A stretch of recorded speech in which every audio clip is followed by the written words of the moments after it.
and sadly, what's happened in Houston has happened in lots of cities, is the bill became what's known, and I hate to even categorize it as people made it about going to the bathroom rather than about human rights in Houston. And it had great momentum and great organization by the mayor, Mayor Parker there, and I think some people that were on the other side felt because of her sexual orientation that may have been a problem. Shouldn't have been a problem, because this is simply about human rights, and it's also about going to the bathroom. It's not about molesting anyone in the bathroom. And so there were a group of people that took that message and twisted it around to make it about a negative thing, which then changed people's perceptions of what was really going on.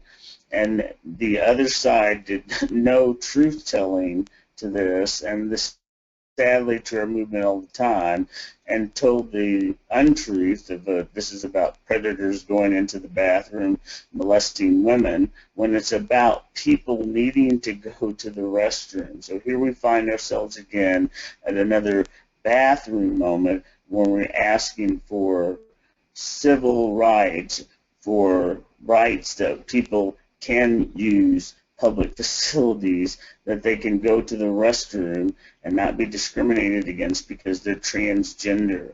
Transgender people do not equal pedophiles, and that's what the opposition was able to do, to taint people's minds to get this to a vote.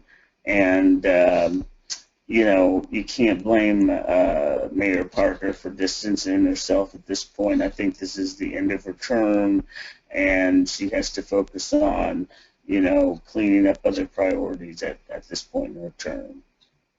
Tyler, I think one of the reasons why people were so confused and dismayed when we lost the vote on November 3rd was in fact because we looked to Houston as one of the largest cities in America as having an openly out and proud lesbian mayor. Monica, can you tell us how this happened in a city with an openly gay mayor? Well, one of the problems we had here is that Mayor Parker, ever since she won, has been in the target site of our right-wing gay baiting opposition. And she has a long record of community service. She served 3 terms on city council as an at-large council member. She served another 3 terms after that as our city controller. And so she had a long, and she never, and they were frustrated over the fact that they have been trying to beat her in elections and never been able to do it.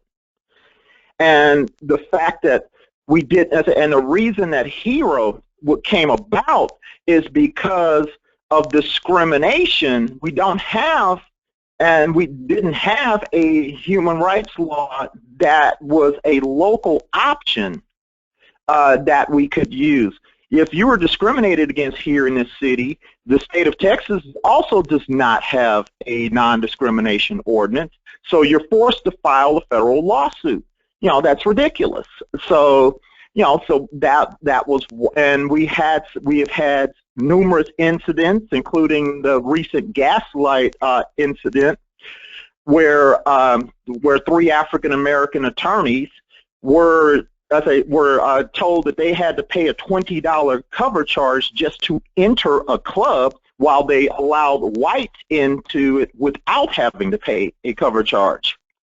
And you've had and then we've also had instances where the Saks Fifth Avenue case, where a trans woman was disrespected by her Saks Fifth Avenue supervisors, and she ended up having to file a federal lawsuit to get some justice in this in 2012, in Lake Jamal I'm talking about in this case. But the hatred of Mayor Parker by these folks goes deep. And so when HERO came out, they knew their only way that they were going to beat this was to basically demonize the trans community, and they started early. They literally started from the moment that we had the quality of life hearing in 2014, and they continued those attacks. And they also concentrated those attacks in the Black and Latino communities, because Houston has an interesting situation in that no one ethnic group dominates it population-wise. So you have to build coalitions to get stuff done here. But they grabbed a group of ministers called the Baptist Ministers Association of Houston and vicinity to be their front people, so that the Republican Party could sit back and do their dirty work. Because had Jared Woodfill and Stephen Hotsey and all these out-of-town ministers been the front people for this effort, I guarantee you that the hero would still be the law of Houston. But by putting these ministers in front to say, they could basically give the veneer that they had a diverse coalition working against it, and then continue to lie about the bathroom issue. Right, and you know, it kind of goes without saying, but I'll put a fine point on it, Monica. You mentioned that in order to defeat the ordinance, what the first thing they did is cleave off trans issues and trans individuals, using those for their own nefarious purposes, and then also cleaving off and identifying people of color, particularly, did you say Hispanic and African Americans? And you know, you mentioned you have to build a coalition to get things done. And I guess a lesson there right away might be that we need to always stick together as a group and not allow these issues to become segregated or cleaved off. Do you want to talk a little bit about, you said they started right away with the anti-trans messaging. Tell us a little bit about how that went on the ground, Monica. Yeah, I was in all 3 hearings, and some of those went up to 10 to 12 hours. We had over something like 400 speakers. It was 2 to 1. It was pretty much 2 to 1 in favor of the ordinance. We had speaker after speaker of a wide variety of the diversity of the city of Houston, testifying about how this law was needed and necessary. The only thing that the right-wing opposition kept throwing was, you know, the predator memes and ridiculously, and believe it or not, we had one of the ministers of a mega church just southeast of here. Her name, was Becky Riggle. She actually said during one of the hearings that she had a right to discriminate against against people because of her religion. And you know, we pretty much, you know, that was just basically, that was all their attack lines. They even tried to throw the attack line of separate, the black ministers would come in and try to use the attack line, why you hijacking our civil rights movement, but unfortunately for them, I was 3 speakers later and blew that one up by mentioning the fact that Bayard Rustin was one of the leaders in this movement, along with James Baldwin and some other gay African-American leaders. And they never threw that attack line again. But they did try to separate the black the black LGBT community from the black community as a whole. And they've continued that attack line. And when they talk about trans folks, they kind of seem to forget that trans men also exist. And usually when you talk about this bathroom issue, and they throw the argument about people should use the bathrooms based on their genitalia, when you put up a picture of a trans man and say, okay, if this is what you're arguing, then you're going to have this guy in the bathroom with your wives and daughters. All of a sudden, that attitude changes. They go, wait a minute. Right. And, Monica, this was one of the things that we discussed yesterday at a seminar I attended by the Atlantic magazine. They had a live event called Unfinished Business. And one of the points that the trans wanted to make is we must assume whenever talking about religion that our LGBT community members ourselves are affiliated with religion. And there is a concern that oftentimes we shy away and keep our religious affiliations private rather than taking religious issues straight on. May I ask, Monica, did individuals from the established churches and mainstream religion speak on behalf of supporting Hero? It was a 2-to-1 margin in favor of that. We not only had LGBT clergy speaking up, we also had clergy from some of the other mainstream churches, like Pastor Rudy Rasmus of St. John's. That's the church that Beyonce and her family goes to. Just FYI. We had the Jewish community step up and leaders step up in favor of it.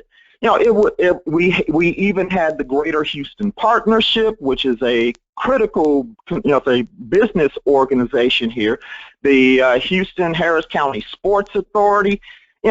We had a lot of things going this way, but the problem was the way that this campaign was executed, by the Houston Unites umbrella group.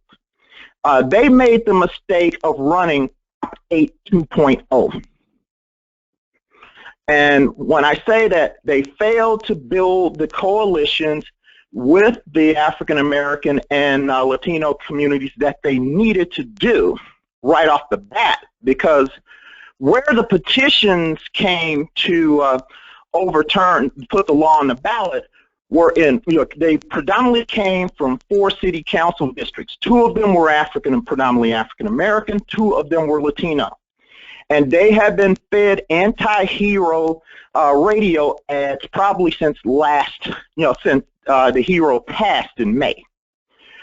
We were concerned about that in the African American LGBT community, and we kept telling Houston Unites, look, we need ads on black radio stations right now, because for the most part, black people still get a lot of their news and information from radio.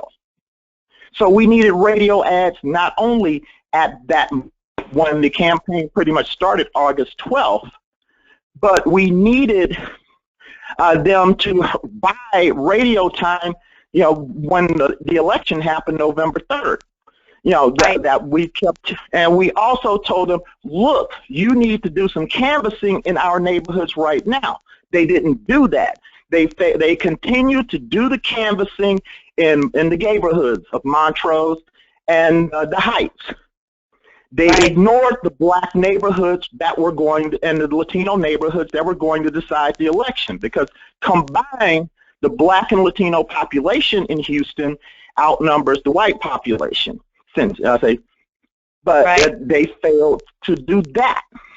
And when the attack line started, against the trans community, instead of putting trans folks out there to debunk the lies, and especially trans people of color, who could have made the connections between, the discrimination that had been happening, because there was a survey that came out prior to Hero being suspended. 54% of the complaints that had gone to the Office of Inspector General were about racial discrimination, and the next highest category, 17% of them, were gender-based discrimination. LGBT discrimination was about 5% of the complaints that had been received by the OIG's office at the time. You also had the problem that our media, Houston media, and the most egregious offense was our Fox News station here, kept painting this hero, which covered 15 categories, including pregnancy, veteran status, and genetic information, as an LGBT bill or a bathroom bill.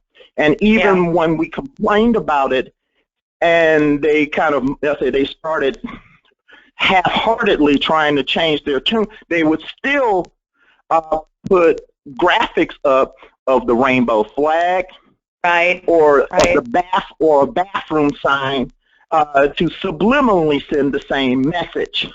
Right. So you know, Monica, media Monica, it really is a sobering wake-up call that it was so easy for the press and for others against us to simply paint the entire non-discrimination bill as an LGBT and particularly a trans litmus test. Kyler, I think people across the nation saw this as a sobering wake-up call that while marriage may be on our side at this present time, and we are experiencing unprecedented marriage equality, there's still a great deal of work to do. Isn't that right, Kyler? Shannon, and are you on the call, sir? Yes, I am. Okay, Kyler, do you want to tell us a little bit about how you reacted when you found we lost the vote? Well, it was very disturbing because, many of the things you've already pointed out, Houston's one of the largest cities in the country, and it doesn't have full protection. And as Monica pointed out, people would then have to seek it at higher level. And we don't have national explicit protection for trans people. And we have an epidemic in this country of trans people being killed and murdered. And that's really dangerous. And, there's several trends or things that I think that were pointed out already that just, are obvious to me. Some are backlash just because we have a mayor that is gay, so we have that. And then there's the usual backlash anytime that an ordinance is there to designed to protect somebody, that somebody's going to say, we put on a mask and make it about the devil, when it really isn't, and people don't get into really educating themselves about what the ordinance is really about, which is truly disturbing because we're talking about people's human rights here. So I think all those things are problematic, and I think those are takeaways we can learn from, and I think we as an LGBT movement need to be stronger on our messaging when we go out, because we're always trampled with messaging by the other side, and these are human rights issues, and I think we could be stronger in our messaging. And I'm not sure that's a question. Thank you, Kyla. That's very helpful. I know in some jurisdictions, human rights issues may not be put to ballot referenda, and that is, of course, one way that we can all work together, pull on the same oar, and protect ourselves.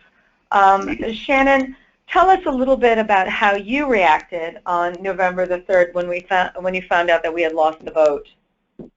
I sure will, and I just want to say it's so great to be on this call with Kyler and Monica, who are two of the most seasoned and thoughtful strategists and advocates in not just the transgender movement, but the larger LGBT movement. Yeah, I mean, of course it was crushing and just devastating and so painful to see. It was in so many ways, as I think Monica and Kyler both pointed out, this is so reminiscent of campaigns against lesbian, gay, and bisexual people and same-sex couples in the marriage battle. And it's very reminiscent of Prop 8, with the other side using blatant stereotypes and lies and fear tactics and targeting communities of color and trying to use race as a wedge to divide the LGBT movement. So we've been down this path before. But I do want to say that while what happened in Houston was extremely painful, I think there are, I feel hopeful about the future, in part because we have been down this path before. I mean, for one thing, it is good that the far right knows that they really can't get any traction anymore by targeting gay people or same-sex couples in their family because we were successful in educating the public about those issues. So they now moved on to transgender people. But we know how to fight this. We really do.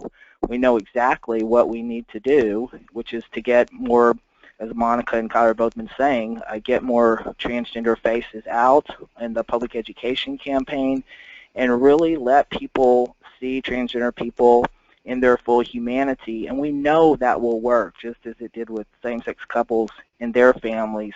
So even though in the short run this has been almost unbearably painful, in the long run I actually think it's a hopeful sign, because we know, and again we know this very well from the marriage battle, that what is even worse for us than these kinds of terrible campaigns is just silence and visibility.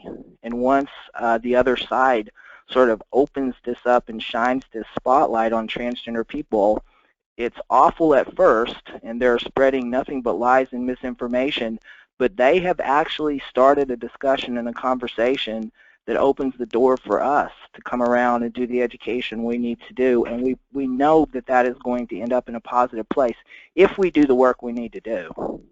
Well, we're far from giving up on Houston, isn't that right, Shannon? We're all more committed than ever before to make sure non-discrimination protections come back to Houston just as soon as possible. You know, we talked about debunking the lies, particularly about our transgender brothers and sisters and sons and daughters that the opposition has so effectively worked. Monica, from the level of from the on the ground, what worked to debunk some of their lies? Oh, they actually pulled the tactic out from the segregationist past. When they ran that devastating ad of the little girl in the bathroom, the little girl in the bathroom was conveniently white. So they played that masterfully. And in addition to basically repeating it over and over and over again, you know, they were relentlessly on message for once. And, you know, where unfortunately our side, the Houston Unite side, fumbled the ball from the very first day. They were asked a question at an August 12th press conference by a reporter whether this ordinance would allow men and women's restrooms. The speaker seemed kind of taken aback by it, and then she made the poli-sci 101 mistake of validating your opponent's talking points by saying yes. And I was sitting on the side of that, and I literally exploded on that. I'm like, really? And then I was told by one of the, you know, the aides in that, well, we need to validate their fears. No, you don't. You don't need to validate the opposition's talking points, especially when they're going to lie 24/7. There was this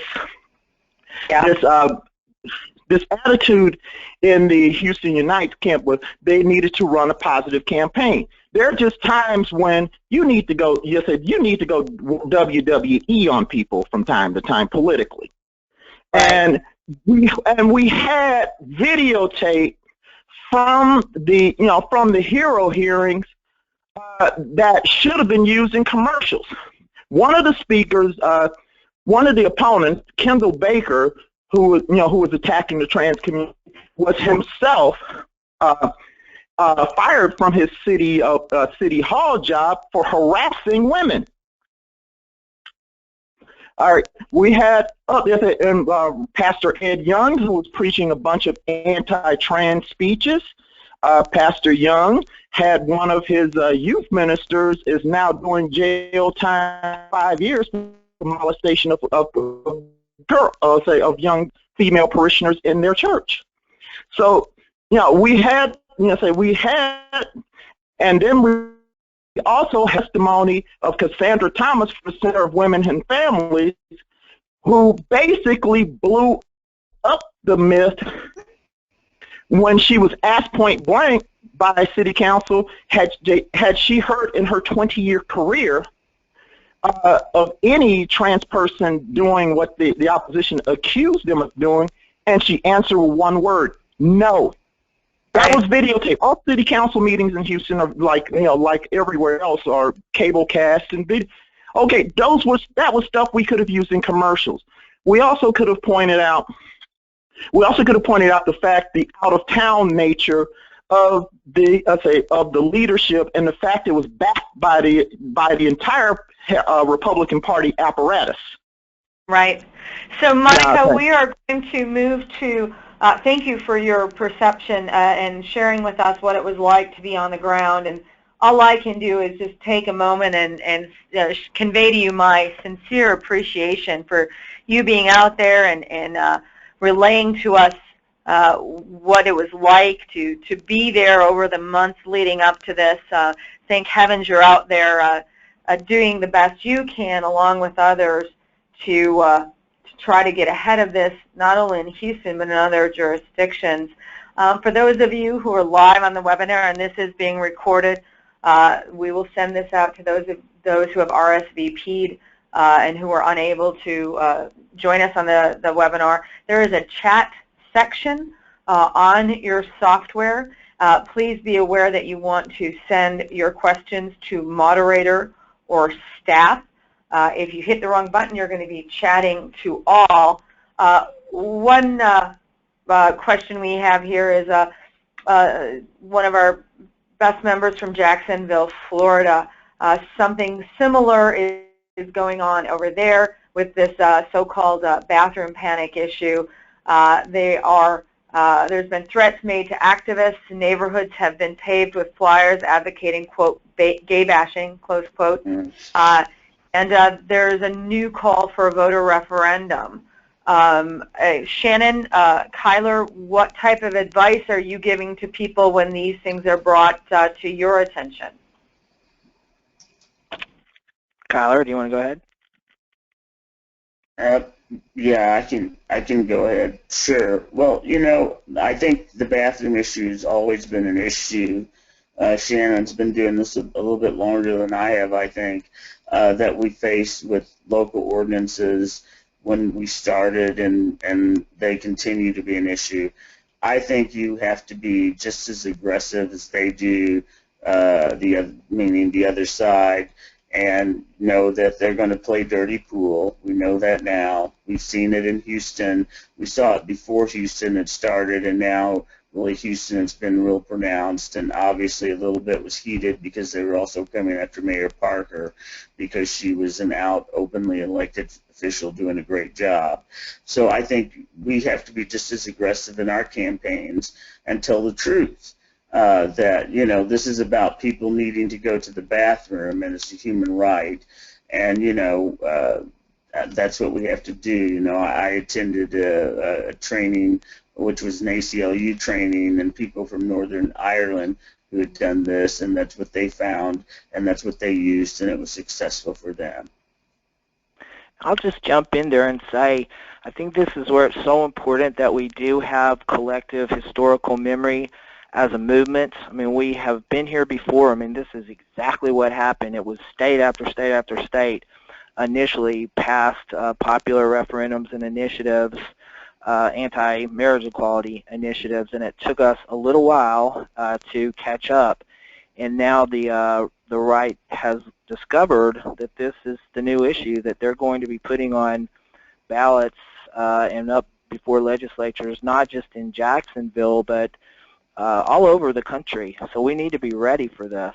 I mean, legislation has already been introduced, or there's been talk of it, in at least half a dozen states, and we haven't even entered into 2016 yet. And we know that part of what's going on, and this is exactly what happened again with the marriage issue, is the right is using this as a tool to get conservative voters to come out and go to the polls, particularly for the presidential election. So we've really got to keep this big picture in mind, and I'm optimistic that it won't take us as long as it did with the marriage equality movement to get our ducks in a row and to respond back with really aggressive, strong messaging campaigns. I know that there's already some good messaging research underway.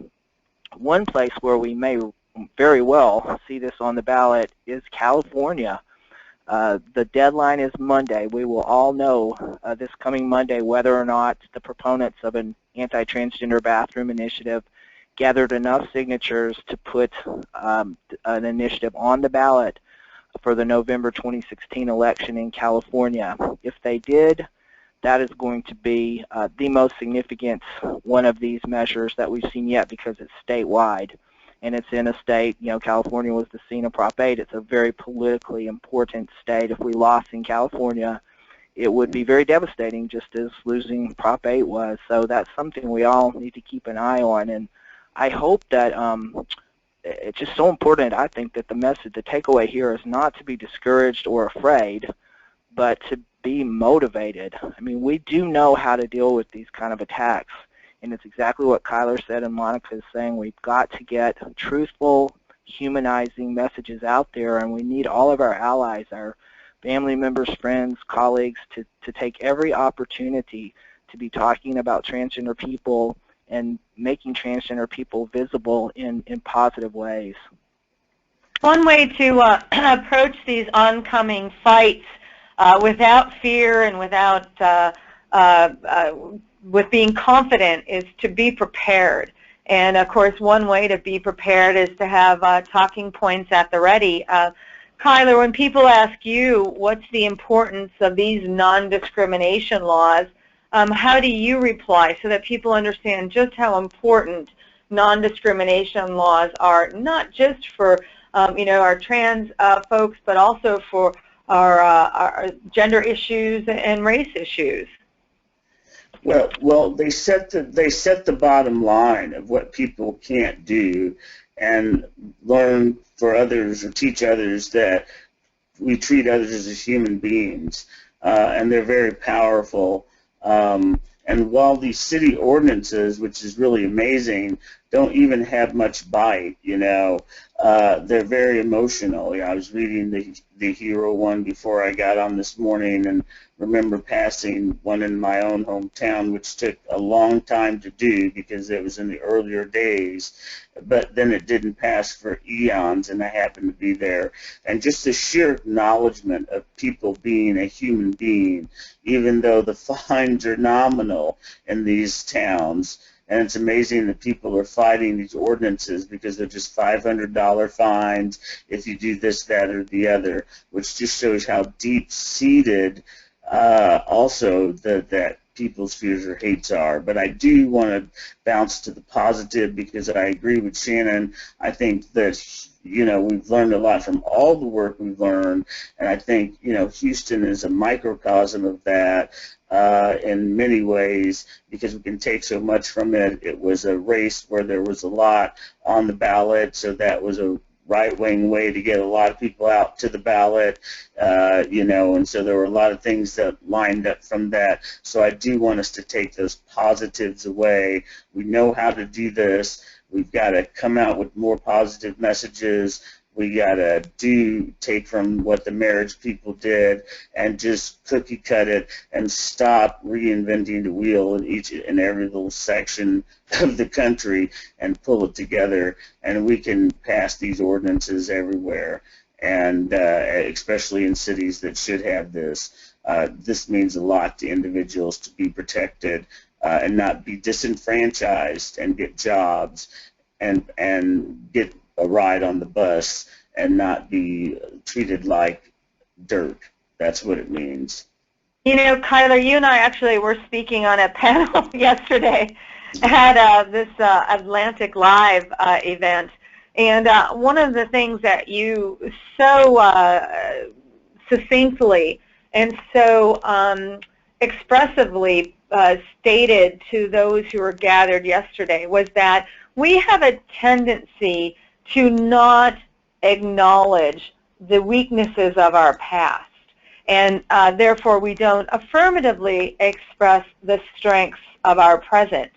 How important is it that lesbians, gays, and bisexuals affirmatively support our transgender brothers and sisters? What can LGBs do to better understand the trans experience?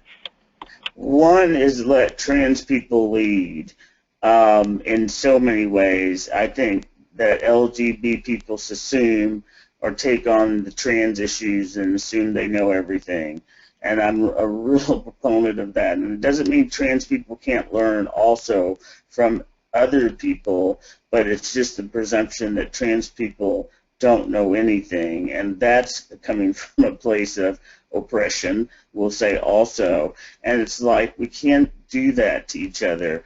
Trans people have lots to share, lots to give, and it's the time of trans people, it's the trans movement, and I think that we would do better if we would listen to what trans people have to say, and I think we would move a lot quicker also, because we're also reinventing the wheel, back to Shannon's point, and there's a lot that could be gleaned or learned from just listening to what's going on in the trans movement, because I think really LGBT people don't know what's going on in the trans movement, and they get glimmers of it, and then they go with that, and that really is not in tune with what's happening, and it's not helpful.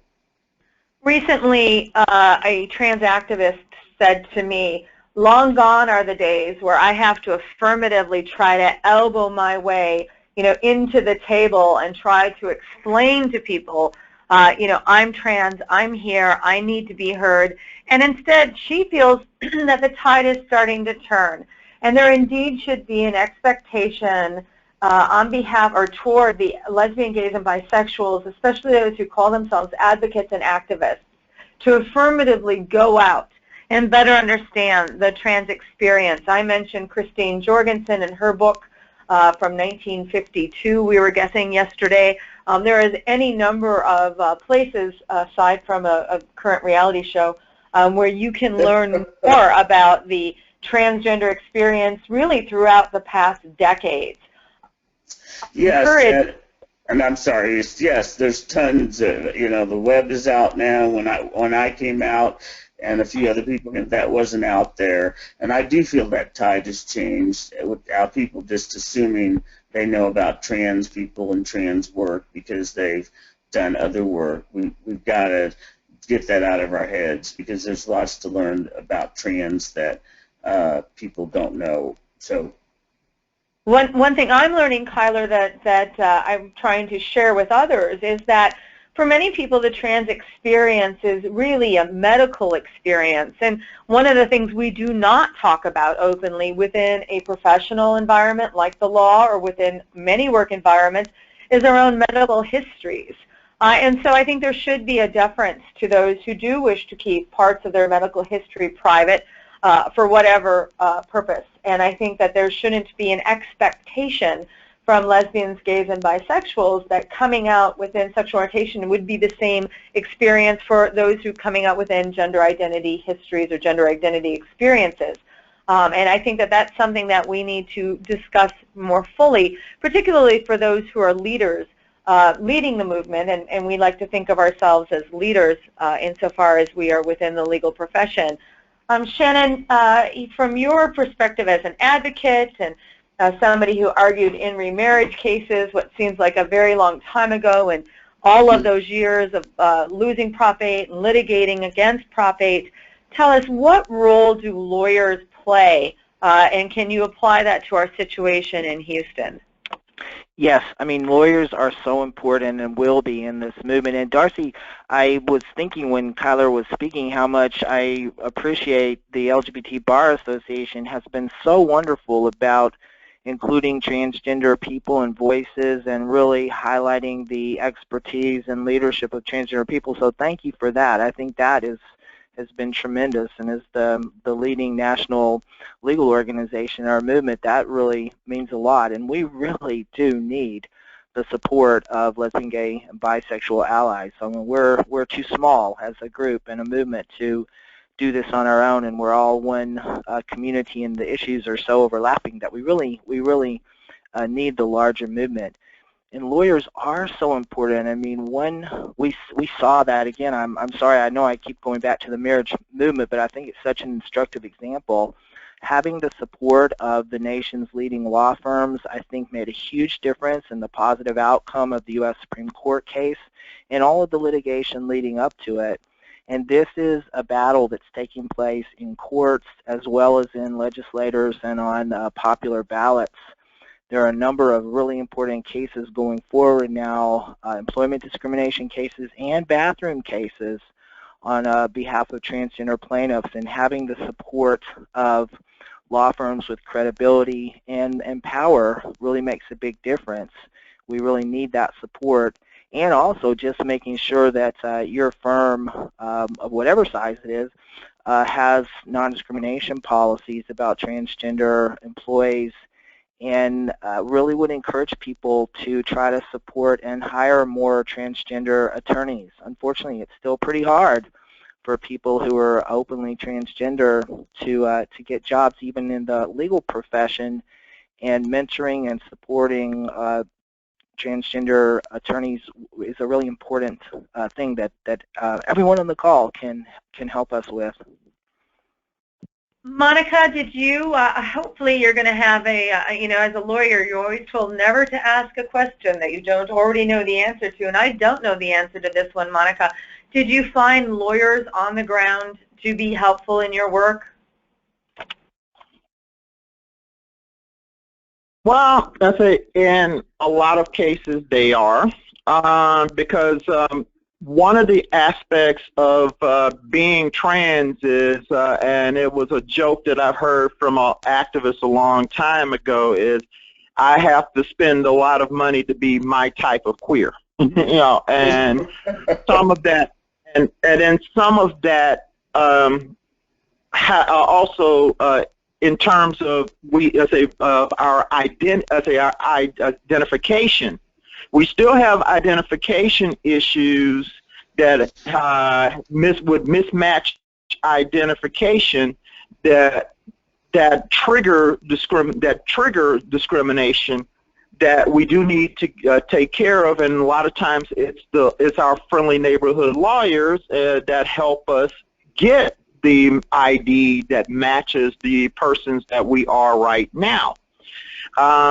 There are also there are also some amazing, legal advocates, like in addition to Kyler and Shannon, Jillian Weiss, who argued that Laith Jamal case I mentioned earlier in this webinar. And there are others around the country that are doing what they can to not only get justice for folks, but also advance the movement in the legal way, in the legal one. And the history of the civil rights movement, and I'm going to say, we had a lot of the advancement that we did as African Americans came at the hands of the NAACP's legal arm, and future Supreme Court Justice Thurgood Marshall, who helped argue many of those groundbreaking legal cases that advanced human rights not only for my community but the country as a whole. So lawyers will play a very important part over the next probably decade or so until the society catches up with the fact that trans rights issues and LGBT rights issues are human rights issues. And the bottom line is when you grant, and to quote John F. Kennedy, when you grant rights to others that belong to them, you expand human rights for yourselves. We need to break this myth that when you grant human rights to one group, marginalized group, it takes away rights from you. Yeah, that's what what our right-wing opponents want you to believe. That's not the case. That's really helpful, Monica. I'm so appreciative of that point of view through time and taking a broad point of view on this. I want to ask Shannon and Kyler if you have any comments on potential litigation.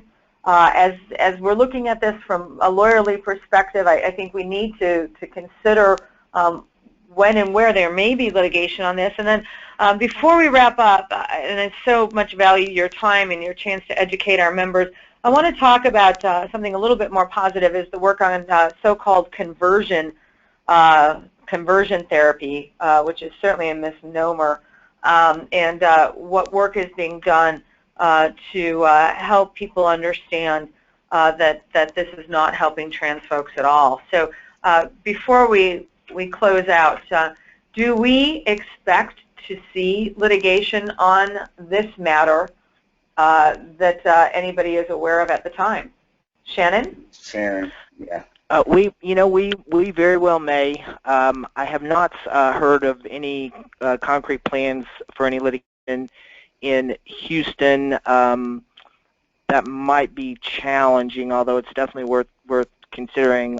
But for example, if this California measure passes, I fully expect that it will be challenged.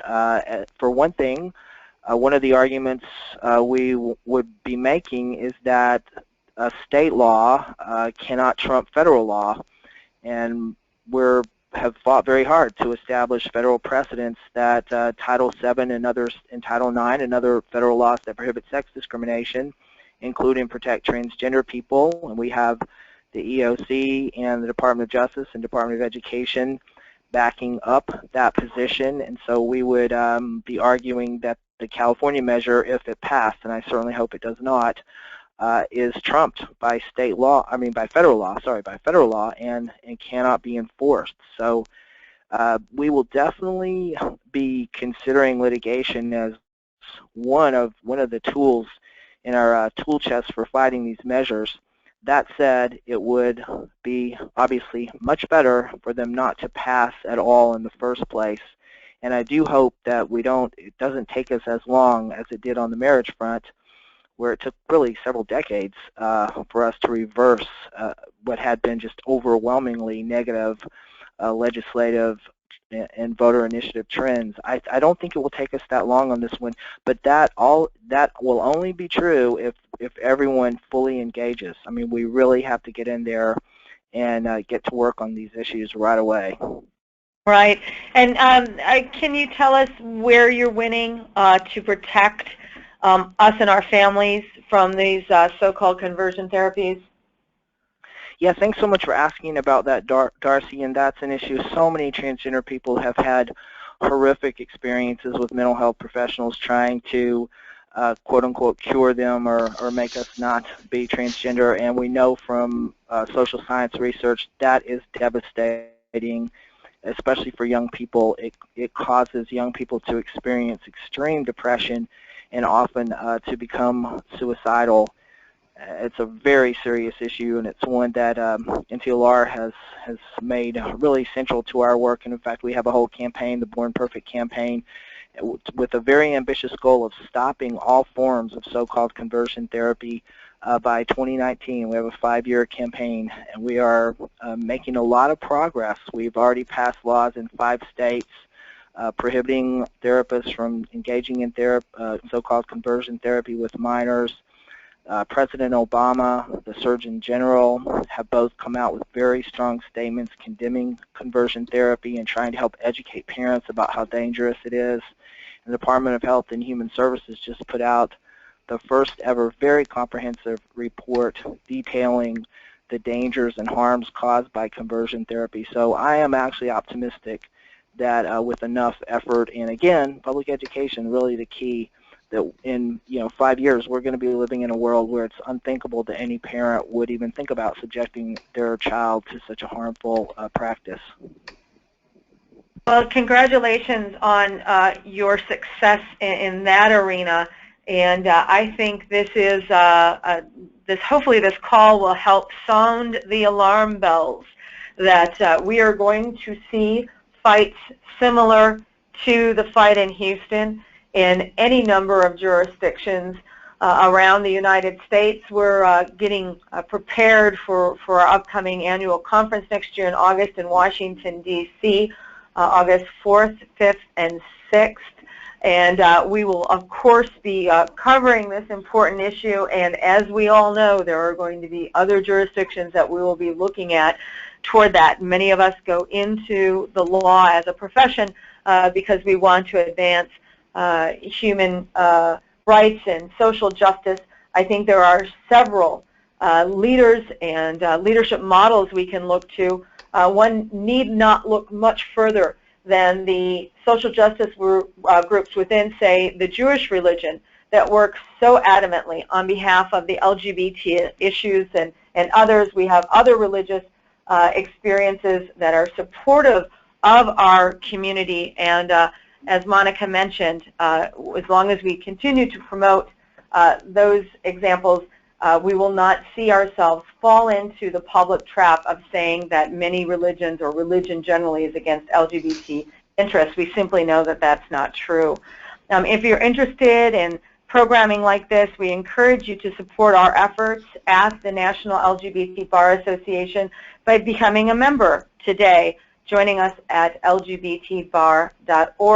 And please like us on Facebook. We have some internal goals here to get the likes that we want and the numbers we'd like to reach.